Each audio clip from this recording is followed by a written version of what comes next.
Yes,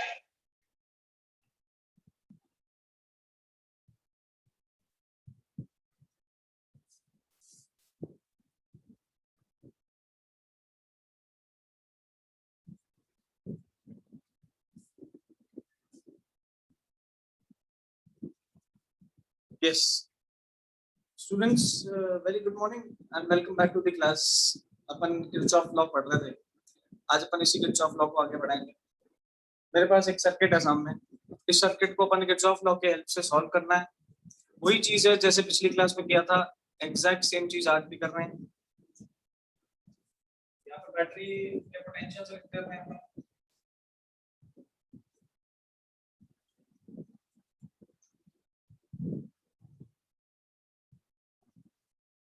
ये मेरे पास कुछ एक सर्किट है।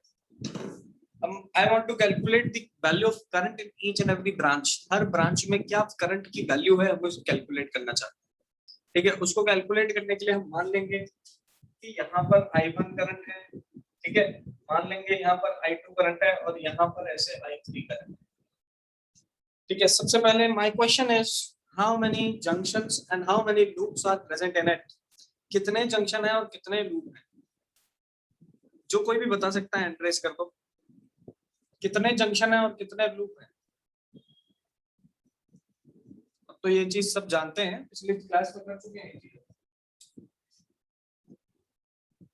How many junctions and how many loops are present?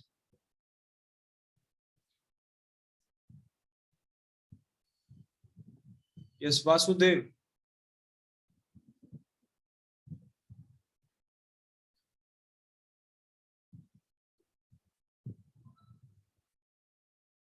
Mayank.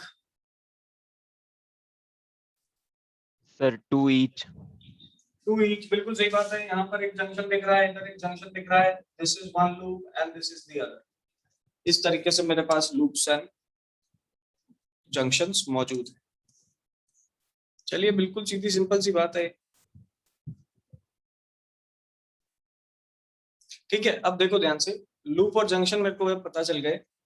Now what we will do, junction पे सबसे पहले जंक्शन रूल लगाएंगे। जंक्शन रूल लगाएंगे। जंक्शन रूल में क्या पता चल रहा है कि जो करंट इस जंक्शन को एंटर करता है उतना करंट इस जंक्शन को एग्जिट कर जाना चाहिए। तो हम यहाँ पर लिख सकते हैं I1 plus I2 is equal to I3। ये बन गई मेरी first equation. This is the first equation. क्या फर्स्ट इक्वेशन है मेरे पास कि भाई जो भी करंट इस सर्किट को एंटर कर रहा है, इस जंक्शन को एंटर कर रहा है, वो एग्जिट कर जाना चाहिए। तो जो एंटर कर रहा था I1 और I2 थे, एग्जिट जो कर रहा है वो I3 है। ये हमारा यहाँ पर फर्स्ट क्लियर होता है। अब देखिए, इसमें एक लूप ये दिखा, एक लूप नीचे वाला दिखा। इनको नाम देते हैं। देखो यहाँ लिखेंगे A B C D E F। Loop में चलते हैं, कौन से लूप में चलते हैं? ऊपर वाले A B C F A, इस लूप में चलता है। इस लूप में क्लॉकवाइज चलने की कोशिश करते हैं। देखो, जैसे ही मैं क्लॉकवाइज चलता हूँ तो सबसे पहले ये वाली ब्रांच आती है, कुछ नहीं है इसमें। फिर मेरे पास ये वाली ब्रांच आती है। इस ब्रांच में सेम डायरेक्शन में करंट मिलने के कारण मैं यहाँ पर लिखूंगा -30I3। ठीक है, माइनस क्यों लिखा है? Because the current is in same direction in which direction I am moving. जिस डायरेक्शन में मैं मूव कर रहा हूँ उसी डायरेक्शन में करंट भी दिख रहा है, इसीलिए। फिर यहाँ से ऐसे नीचे लिखा, कुछ भी नहीं। इधर से बैटरी को क्रॉस किया, मिला +45। फिर इधर से इसको क्रॉस किया, सेम डायरेक्शन में करंट मिला -40I1 एंड इसको बराबर अपन कर देंगे 0। ठीक है, ये इसको बराबर अपन ने किससे कर दिया? 0 पे कर दिया। और ये पहली लूप की हमारी इक्वेशन बन के आ गई। इसी तरीके से हम सेकंड लूप पे चलेंगे। तो ये लो, सेकंड लूप पे चले।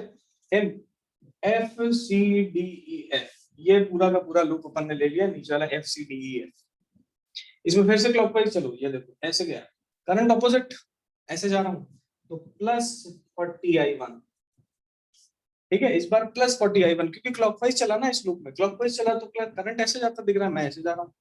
फिर बैटरी देखी, क्रॉस किया -45। फिर यहां से गया नीचे गया तो देखो क्या दिख रहा है, 40। लेकिन करंट भी इसी डायरेक्शन में। तो सेम डायरेक्शन में करंट होने के कारण मैं लिख सकता हूँ -40I2।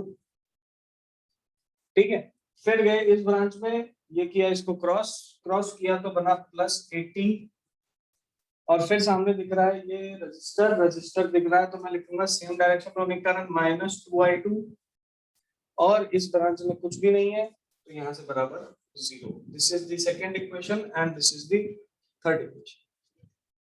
First equation, second equation, third equation किस तरीके से बनाई गई उसका लॉजिक समझिए। लॉजिक क्या कहता है हमें? लॉजिक ये कहता है कि आपके पास दो रूल्स हैं, एक है जंक्शन रूल, एक है वोल्टेज रूल। ठीक है, वोल्टेज रूल लूप पे लगाया जाएगा, करंट रूल जंक्शन पे लगाया जाएगा। जंक्शन से अपन ने एक इक्वेशन बना ली I1 I2 एंड I3 के बीच। फिर हमने वही सेम इक्वेशन किसके लिए बनाई? लूप के लिए बनाई। तो ये वही सेम इक्वेशन फिर अपन ने लूप के लिए बना दी। दो इक्वेशंस बनी क्योंकि दो लूप थे। अब क्यों इन इक्वेशंस को बनाने की जरूरत पड़ रही है? तो इसका रीजन ये है कि भाई मेरे पास टोटल वेरिएबल कितने हैं? I2 I3 I2 and I3। तो यहाँ से कितने वेरिएबल आए? 3 variables. According to mathematics we know जितने वेरिएबल होते हैं उतने ही मुझे इक्वेशंस भी चाहिए। जितने वेरिएबल मेरे पास मौजूद हैं उतने ही आपको इक्वेशंस चाहिए, तभी जाके तो आप सॉल्व कर पाओगे। ठीक है, तो बड़े आराम से अपन ने यहाँ से सीखा। बताइए ये चीज सबको क्लियर है कि नहीं? फिर नेक्स्ट क्वेश्चन पे चलते हैं।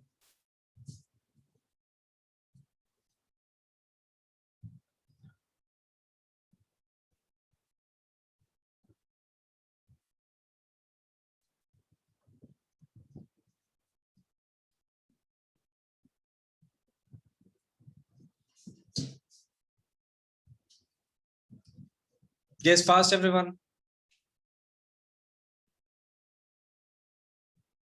Don't just sit. चलिए, so this was the question. ये भी एनसीईआरटी बेस्ड ही क्वेश्चन है, एनसीईआरटी का ही क्वेश्चन है। एक और एनसीईआरटी का ही क्वेश्चन करेंगे। आइए देखिए, सर्किट बनाऊंगा पहले मैं, और उसकी हो सकता है इक्वेशंस में आप लोगों से ड्रॉ करूं। ठीक है, तो रूल आपको पता है, आप कोई भी डायरेक्शन को अज्यूम करेंगे, अज्यूम करने में उस डायरेक्शन में चलने लग जाओ। अगर करंट आपको सेम डायरेक्शन में दिख जाए तो potential negative, current opposite direction में दिखे तो पोटेंशियल पॉजिटिव। ठीक है, और यहाँ से अपन इक्वेशंस निकाल सकते हैं बड़े आराम से।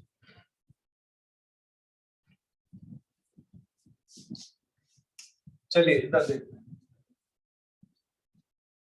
ये इक्वेशन है।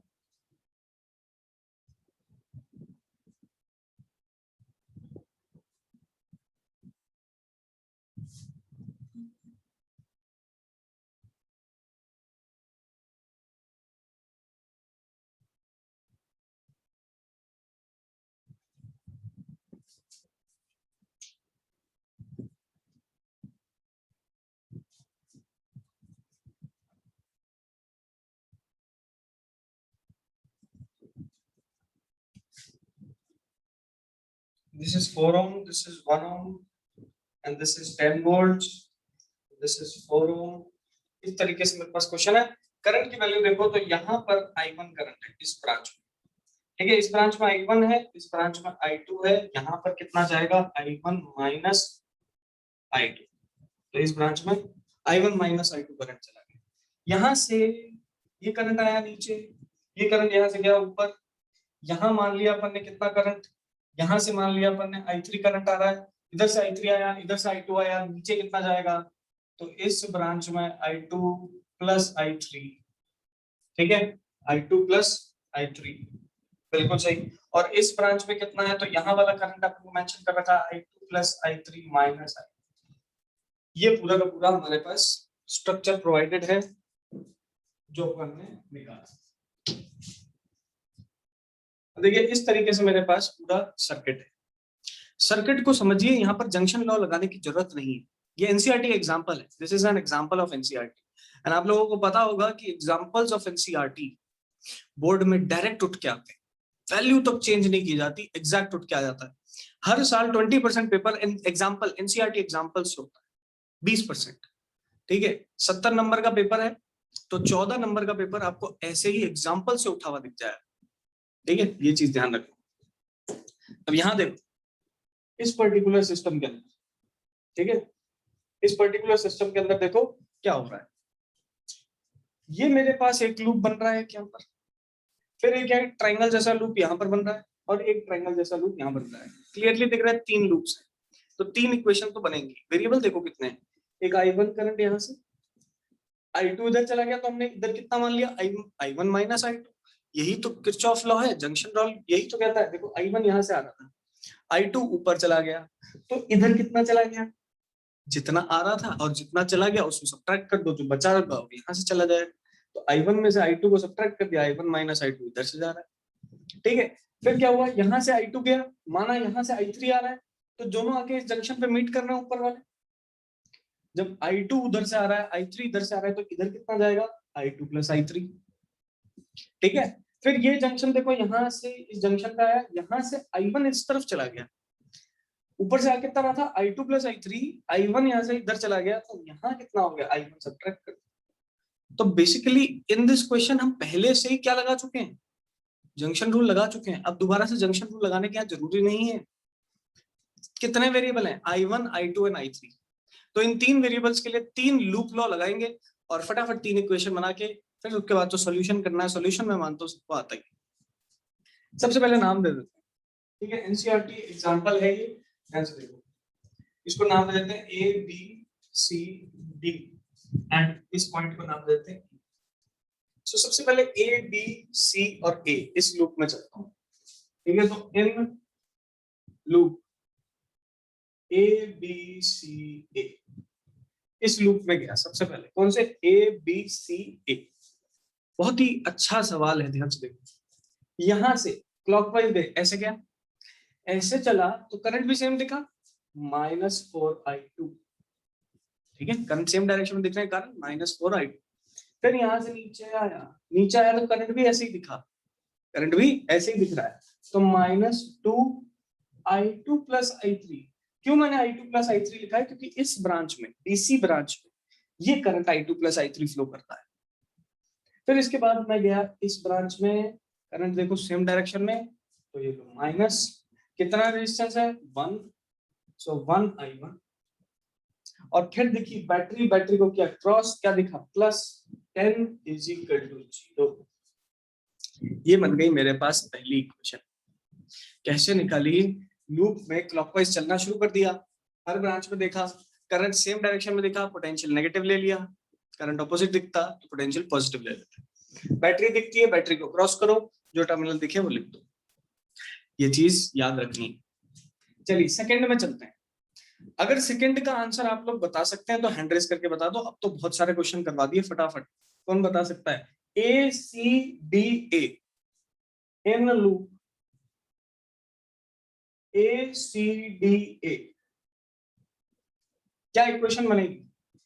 मैं आप लोगों से पूछता हूं, बताइए।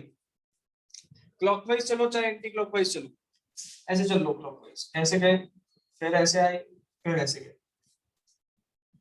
बताइए। यस, 2 हाथ खड़े हुए हैं, 3 4, ओके, वेरी गुड। एनी, फटाफट फटाफट पूछूंगा मैं आप ही लोगों से, हैंड रेज करके बताओ, पता चले कितने बच्चे कर रहे हैं क्लास में।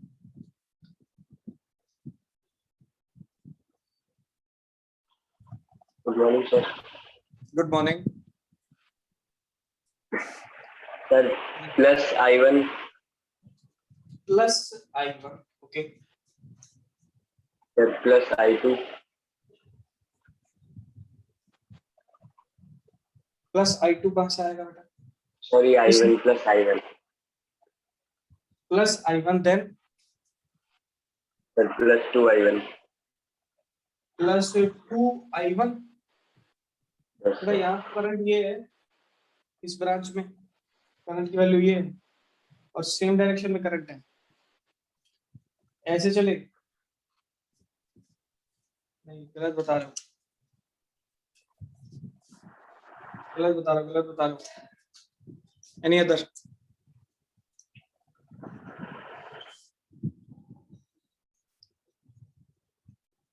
कौन बता सकता है?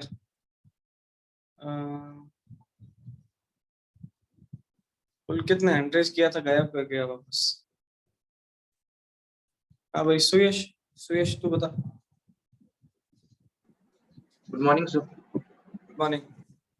Sir, 2 into I2 plus I3 minus I1 plus ठीक है, 4 I1 minus I2 okay -10 plus minus plus I1 plus plus I1। ठीक है, सही है, परफेक्ट इक्वेशन, बिल्कुल सही तरीका। देखिए जब भी इस टाइप की इक्वेशंस बनानी हो, क्या बताया मैंने, क्लॉकवाइज चलना शुरू कर दो। ये लो, यहां से बैटरी देखी, क्रॉस किया, क्या दिखा, नेगेटिव -10, ठीक है। फिर दिख रहा है करंट इन सेम डायरेक्शन की ऑपोजिट, मैं चल रहा हूं ऐसे, करंट दिख रहा है सामने से आता हुआ, सामने से आता हुआ करंट दिखेगा तो मैं लिखूंगा +I1।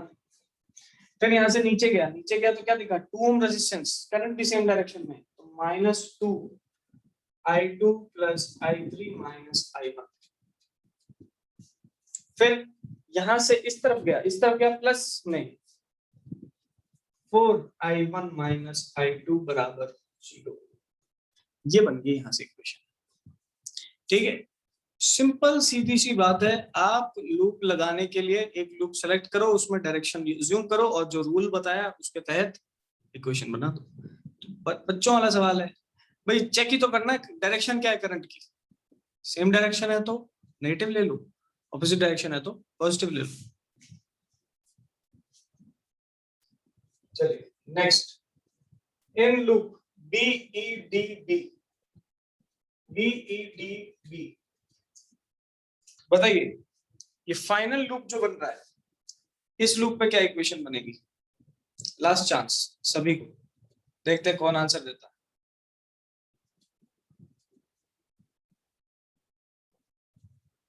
ये फाइनल लूप जो है, मैं इसके अंदर आंसर पूछ रहा हूँ, इसके अंदर लूप देख बनाना चाहता हूँ, लूप इक्वेशन लगाना चाहता हूँ, बताइए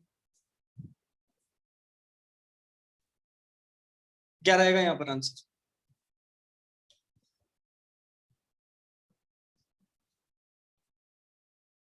okay yes yes, raise hands, बताओ। यश, यश नहीं, हाँ यश ने आंसर नहीं बताया आज, बताइए। -2 ब्रैकेट में I2 + I3। सबसे पहले बताइए, -2 ब्रैकेट में I2 + I3 ठीक है,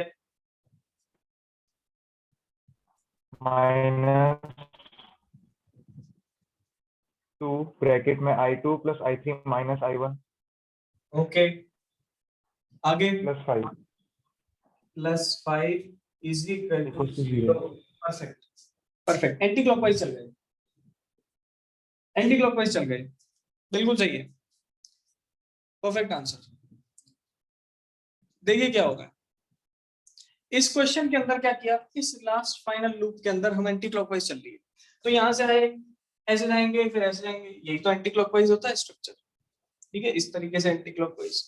अब देखो, इधर से नीचे गए, करंट भी देखना सेम डायरेक्शन में, तो पोटेंशियल को नेगेटिव, कितना, रेजिस्टेंस है 2, करंट है I2 + I3, तो 2I2 + I3।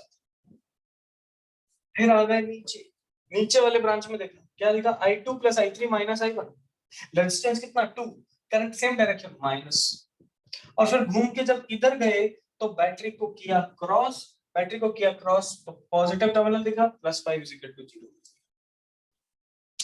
इस तरीके से तीनों इक्वेशंस को डिराइव कर चुके हैं, बहुत ही इजी तरीका है, बेसिक तरीका है, आसान तरीका है, कुछ भी रॉकेट साइंस नहीं है इसमें, बहुत ही बेसिक चीज। आप बस ये समझिए कि किस तरीके से हम यहाँ पर क्रिएट करेंगे logic, how we will particular solve this type of equations, इस टाइप की इक्वेशंस को किस तरीके से सॉल्व किया जाता है, क्या लॉजिक रहता है उनके पीछे। जंक्शन रूल तो यहाँ पर ही अप्लाइड था, तो जंक्शन रूल लगा के हमारा कोई फायदा नहीं है। अब देखो 3 इक्वेशंस बन गई, 3 वेरिएबल हैं, बड़े आराम से सॉल्व हो जाएगा। फटाफट बताइए, ये सबको क्लियर है फास्ट। फिर एक और किरचॉफ पे क्वेश्चन करते हैं, एक स्पेशल टाइप का क्वेश्चन, फिर एक और क्वेश्चन करेंगे, वन लास्ट क्वेश्चन, फिर व्हीटस्टोन ब्रिज पे चलेंगे।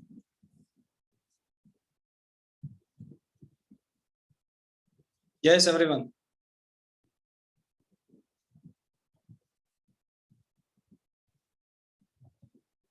चलिए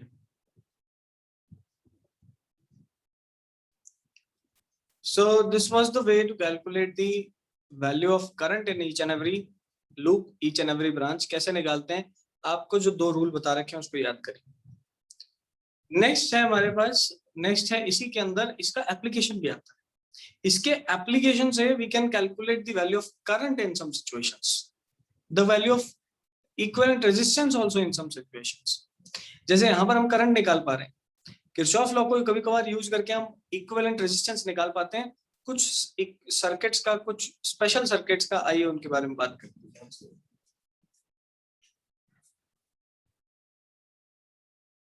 this is also an NCERT example. ये भी एक एनसीईआरटी एग्जाम्पल है. अब देखना है क्या है. इस तरीके से मेरे पास एक रेजिस्टेंस है.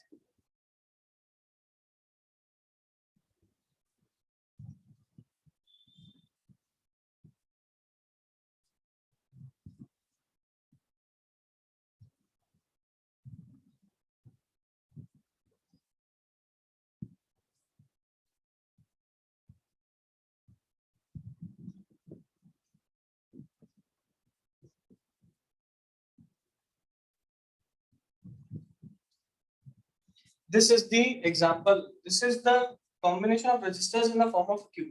एक क्यूब के फॉर्म में यहाँ पर रेजिस्टेंसेस का कॉम्बिनेशन कर रखा है और यहाँ V पोटेंशियल की बैटरी लगा रखी है ऐसे, इस तरीके से. ठीक है, तो V पोटेंशियल की बैटरी लगाने के कारण यहाँ से मान लो I करंट यहाँ पर फ्लो करता है. सारे रेजिस्टेंसेस जो है वो R के, all the resistances are of R equivalent R resistance. ये तो आपको सर्किट दिख रहा है. इस सर्किट में हमने V पोटेंशियल लगा रखा है. यहाँ से कुछ करंट जा रहा होगा और आगे से कुछ घूम के ऐसे वापस आ रहा होगा. I करंट गया, I करंट आ गया. एक क्यूब के फॉर्म में पूरा हमारे पास रेजिस्टेंसेस का कॉम्बिनेशन. हमसे क्वेश्चन पूछ रहा है derive the equivalent resistance of this system. इस सिस्टम का इक्विवेलेंट रेजिस्टेंस हमसे कैलकुलेट करने को पूछा जा रहा है. हम इसको किस तरीके से कैलकुलेट करेंगे, we will talk about that. ठीक है, यहाँ पर हमें आंसर से कोई मतलब नहीं है. वी आर बेसिकली अंडरस्टैंडिंग कि कैसे इस टाइप के क्वेश्चंस को सॉल्व किया जाता है. ठीक है, आइए ध्यान से देखिए.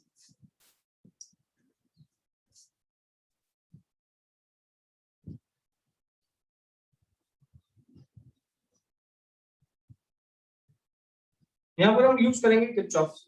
We will use Kirchhoff's law in this particular question and we will solve it.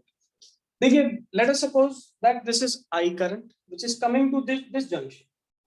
ठीक है, अब ध्यान से देखना, I करंट आ रहा है इस जंक्शन पे.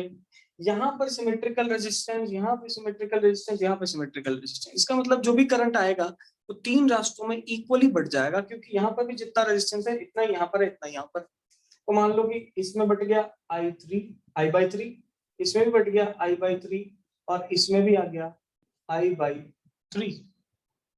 ठीक है, ऐसा क्यों? क्योंकि यहां से अगर I करंट आया, सिमेट्री के कारण ये इक्वली डिस्ट्रीब्यूट हो गया तीनों ब्रांचेस में. अब ये I/3 यहां से आया, इसको आगे दिखे दो रास्ते, एक ऊपर एक इधर. ठीक है, I/3 यहां से आया, इसको यहाँ दिखे एक ऊपर का रास्ता, एक सामने का रास्ता.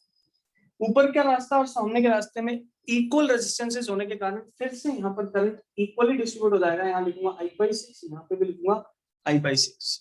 ठीक है, दोनों तरफ आपको क्या दिख रहा है, equal resistance, equal current distribute होता है. ऐसे यहाँ से जो करंट जा रहा है ये आगे जाके इस ब्रांच पे डिस्ट्रीब्यूट होगा, ऊपर जाएगा I/6, इधर भी जाएगा I/6, और ऐसे ये भी यहाँ आके डिस्ट्रीब्यूट होगा, इधर बोल देंगे I/6 है और इधर भी बोल देंगे I/6. ठीक है, तो सभी करंट क्या हो रहे हैं, धीरे धीरे डिस्ट्रीब्यूट होते जा रहे हैं. यहाँ से I करंट आया, I/3 में तीन ब्रांचेस में डिस्ट्रीब्यूट हुआ, फिर I/3 आगे जाके दो ब्रांच में डिस्ट्रीब्यूट हुआ, फिर ये आगे जाके इधर जब कंबाइन करेंगे तो यहाँ से वापस देखो, उधर से भी I/6 आया, इधर से भी I/6 आया, बन गया I/3. ऐसे देखो, यहाँ से I/6 आ रहा है, यहाँ से I/6 आ रहा है, इधर बन गया I/3. और ऐसे इधर से I/6 आ रहा है, इधर से I/6 आ रहा है, इधर क्या बन गया, वापस से I/3, और ये I/3 कंबाइन होके वापस I होके वन बैटरी में चला जाए. तो what is happening in this basic structure is I current यहाँ से आया, I करंट यहाँ से डिवाइड हो गया तीनों ब्रांचेस में, फिर ये आगे जाके फर्दर डिवाइड हो जाता है, फिर ये वापस रिकंबाइन होके I करंट आगे मुझे मिल जाता है. मैं क्या करता हूँ यहाँ पर किरचॉफ लॉ लगाता हूँ। किरचॉफ लॉ लगाऊंगा मैं इस लूप के अंदर। कौन सा लूप है, ध्यान से देखो, मैं इस पॉइंट को ए बोल रहा हूँ, this is B, this is C, D, E, F, G. देखो A B C D E F और ये पूरा लूप, ये एक पूरा लूप बन रहा है कि नहीं बन रहा है? ठीक है, कौन सा लूप बनाया मैंने, A B C D E F G. ठीक, अब इस लूप में क्या दिख रहा है, यहाँ से पूरा ऐसे ऐसे चलते जाओ, वापस आ जाओ, लूप लॉ लगाते हैं यहाँ पर वापस। बैटरी दिखी, क्रॉस किया क्लॉकवाइज चल के माइनस बी, बैटरी देखी, क्रॉस किया, देखा माइनस बी। फिर गए इधर, इस ब्रांच में कुछ नहीं, इस ब्रांच में आए, रेजिस्टेंस कितना आर, करंट कितना I/3। सो देखो सेम डायरेक्शन में चलूं, किस डायरेक्शन में चलूं, सेम डायरेक्शन में चलूं, सेम डायरेक्शन में चल रहा हूं कि नहीं? ठीक है, चलिए बैटरी क्रॉस किया ना प्लस बी, और यहां लिखूंगा माइनस I/3 इंटू आर। क्यों? क्योंकि करंट देखो इस ब्रांच में कितना I/3 और आर रेजिस्टेंस है। ऐसे फिर इस ब्रांच में गए, इस ब्रांच में गए, कितना करंट I/6 और आर, तो माइनस I/6 इंटू आर। और फिर इस ब्रांच में गए, इस ब्रांच में कितना करंट दिखा, I/3 इंटू आर, तो फिर से माइनस I/3 इंटू आर, और फिर घूम के वापस बैटरी के पास, तो इक्वल टू 0। क्या किया, दोबारा सुनो, इस पर्टिकुलर स्ट्रक्चर में ये बैटरी, ये पूरा का पूरा क्यूबिकल फॉर्म, और फिर इससे कनेक्ट कर रखा है। यहां से वी कर आई करंट आया, आई करंट आके सिमेट्री के कारण तीनों में इक्वली डिवाइड हो गया, I/3 I/3 I/3। अभी I/3 आगे जाके सिमेट्री के कारण दो में डिवाइड हो जाता है, I/6 एंड I/6, एंड फिर I/6 आगे जाके सिमेट्री के कारण वापस से रिकम्बाइन होके I/3 बनाते हैं, और फिर I/3 वापस I में कन्वर्ट होके आ जाता है। ये चीज हमने डायग्रामेटिकली देखी। अब हम क्या करते हैं, किरचॉफ लॉ लगाते हैं, तो क्लॉकवाइज चलने लग गए, यहाँ पर बैटरी को क्रॉस किया, प्लस टर्मिनल दिखा, प्लस बी लिख दिया। फिर यहाँ से घूमे, इस ब्रांच में देखा कुछ नहीं है, इस ब्रांच में देखा I/3 करंट घूम रहा था, I/3 into R, so I/3 into R, same direction current होने के कारण माइनस लगा। फिर इस डायरेक्शन में गए, क्लॉकवाइज चल रहे हैं ना, तो इस डायरेक्शन में गए, I/6 इंटू आर, तो I/6 into R, same direction का माइनस साइन। फिर I/3 into R, again I/3 into R, minus sign, बराबर किसके, 0 के। यहां से मैं लिख देता हूं V is equal to, I को कॉमन ले लो, R को कॉमन ले लो, अंदर बच जाएगा 2/3 प्लस 1/6।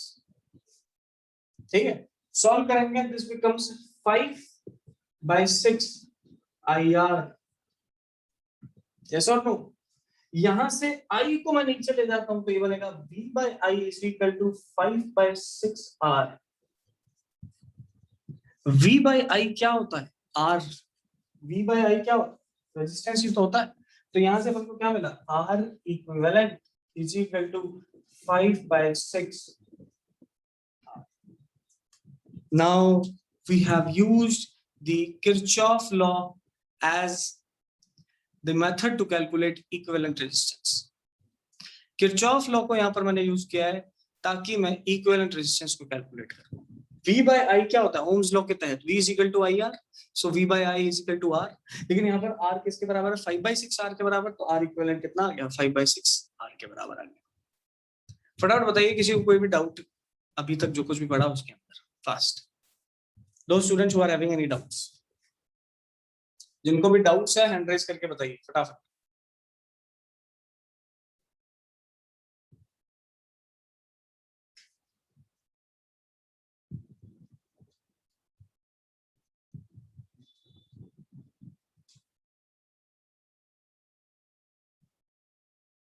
फटाफट फास्ट बेटा। Those students who are having any doubts, yes Vansh।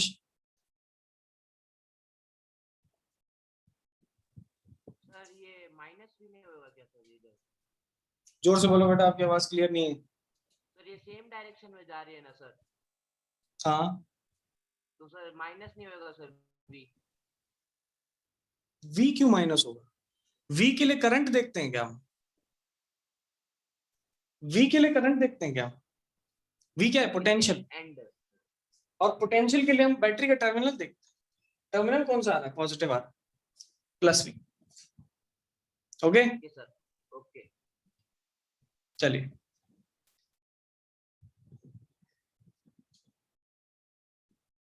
तो ये हमारे पास पर्टिकुलर सिस्टम था, किस तरीके से किरचॉफ लॉ को यूज करके हम क्वेश्चन को सॉल्व करते हैं। हमने इसमें टर्मिनल्स कहाँ लिए थे, एक टर्मिनल यहाँ लिया और एक टर्मिनल ऑपोजिट एंड पे लिया। इसका एक और सवाल बनता है कि एक टर्मिनल में ऑपोजिट एंड पे ना ले करके टर्मिनल को यहीं ले लूं, मतलब बैटरी को कनेक्ट कर दूं कुछ इस तरीके से, ध्यान से देखिए, मतलब मैं बैटरी को कनेक्ट कर दूं ऊपर से नहीं, बैटरी को ऊपर से कनेक्ट ना करके यहीं से कनेक्ट कर दिया जाए, तो किस तरीके का यहाँ पर रेजिस्टेंस आएगा वो आपका होमवर्क है, चेक करके बताएंगे आपको। ठीक है, इसके अंदर किस तरीके का रेजिस्टेंस आपको देखने को मिलेगा, क्या रेजिस्टेंस रहेगा, you will check at your homes, आप लोग घर पे इसको चेक करेंगे। ठीक है, इन दो टर्मिनल्स के बीच में, डायगोनल टर्मिनल्स के बीच में लगा लिया, अब इन दोनों के बीच में भी लगा, कहीं पे भी लगा सकते हैं यार। ठीक है, सिमेट्रिक स्ट्रक्चर्स आपको देखने को मिले उस टाइप से, वहां पर किरचॉफ लॉ लगा के we can solve the formula for equivalent resistance. बताइए आज की क्लास सबको यहाँ तक क्लियर है कि नहीं? कल अपन इस क्वेश्चन को क्लास में डिस्कस करेंगे, फटाफट फास्ट क्लास खत्म करते हैं। चलिए, तो आज की क्लास खत्म करते हैं। किसी को कोई डाउट हो तो इवनिंग में 6 o'clock आप फोन कर सकते हो, रात को 10:30 पौने 10, ठीक है, 9:30 इस समय फोन करने का कोई जरूरत नहीं है। रात को कोई डाउट नहीं आते, जिसको कोई डाउट आए दिन में पूछें, रात को फोन करने की जरूरत नहीं। ये बहुत गलत चीज है कि आपको रात को 12 बजे फोन कर रहे हैं, ऐसे पॉसिबल है क्या? थोड़ा तो रखो। ठीक है, जिसको डाउट है इवनिंग में कॉल करो, दिन में कॉल करो, पूरा दिन होता है आपके पास, उसमें कॉल करिए। चलिए।